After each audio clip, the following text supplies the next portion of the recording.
I'm the proud mom of Caleb, 13-year-old, Aaron, 10, and Hannah, 8.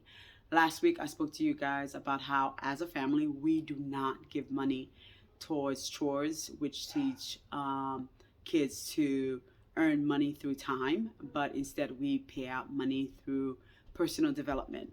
So for our 13-year-old, we pay out $10 for every personal development book that they read. Our 10-year-old, we pay out $7, and for a 5-year-old, we pay $5. So one of the things that we see that's working for them is that they are learning to earn money for um, learning things like delayed gratification instead of instant gratification. Also, they're learning inner motivation.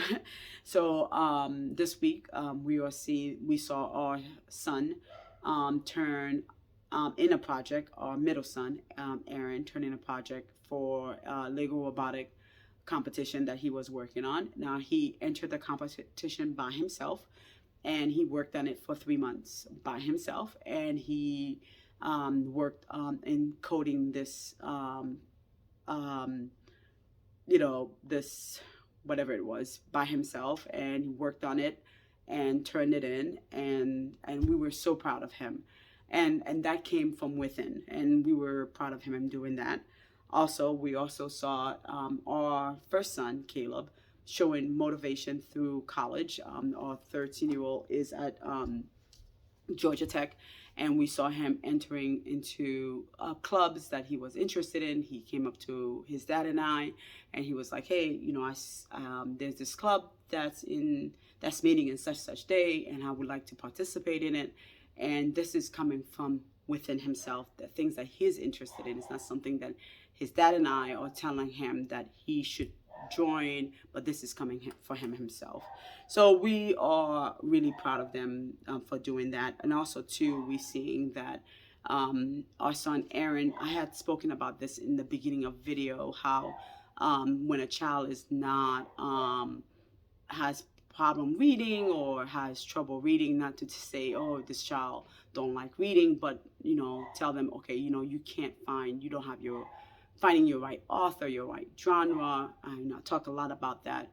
So one of the things that I saw with our middle son, Aaron, was him saying, hey, I read these two books, but this week he said, I read these two books, but I really want to go back and read them in order because I really want to make the connection with the next chapter. But this is something that I did not, my husband and I did not tell him to do it, but it's something that he wanted to do himself. And I really think it connected with the personal development book that they're reading. Yeah, so that's something that's going on in our home. But also I wanted to talk to you guys about I feel like that is good. Like a lot of time people really talk about things that's going on that's great, excellent. But I also want to talk about things that we learned, kind of like mistakes that not that we made, but things that we learned that may help you, especially those that's thinking about following the same journey with our oldest son, Caleb, of having your child go to college early. For those of you that don't know, our 13-year-old is a junior right now at Georgia Tech for aerospace engineering.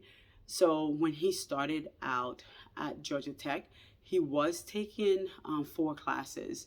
And with the 4 classes, if you added the labs and then the tutoring and everything else, it became like a lot of workloads, right? So if you added 4 classes, then the labs and everything else. So he was literally on campus from like 9 until 3, right? So 4 classes, the labs, and it just became a lot.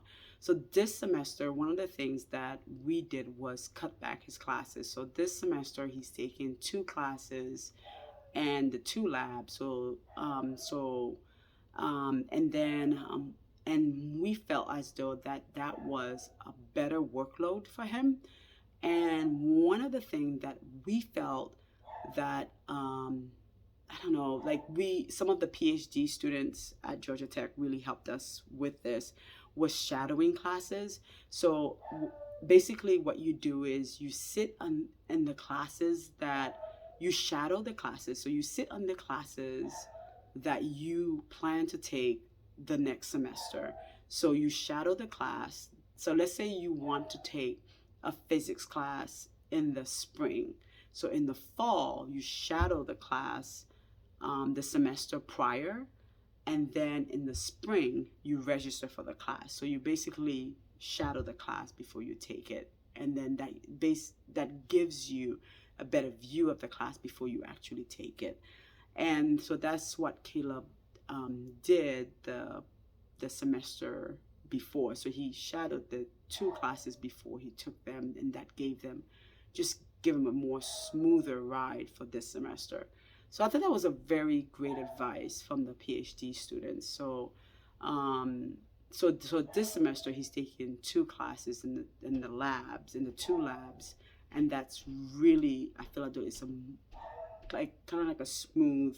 So it's really four classes, but that's a smooth like workload for him, and then that also give him the opportunity to sit down and talk to some of the professors, give him more time to join some of the clubs, to give him more time to